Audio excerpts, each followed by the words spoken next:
Municipal worker trade union alliance के एक इजलास का इनेकाद किया गया और उसके अंदर बल्दिया उस्मा कराची वर्कशॉप में होने वाले इजलास में सदर सैयद जुल्फ़िकार शाह ने इजलास की सदारत की।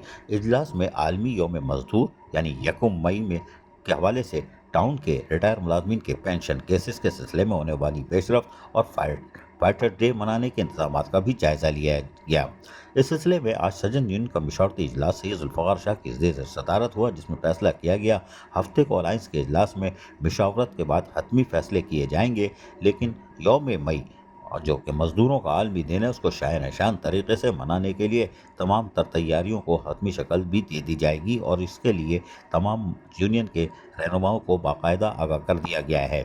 इजलास के अंदर मुतादिद अहम फैसले भी किए गए हैं, लेकिन अब फैसला किया गया है कि हफ्ते को जो अलायंस का यानी कल जो इजलास होगा उसमें तमाम तर मशावरत के बाद हतमी फैसलों का ऐलान कर दिया जाएगा। अजीज आरिफ, KBS बल्दियाती न्यूज़ कराची। ऐसी ही खूबसूरत वीडियोस फ्यूचर में हासिल करने के लिए रेड बटन पर क्लिक करके और बेल आइकॉन को प्रेस करके हम सबके सब्सक्राइबर बनना मत भूलिए।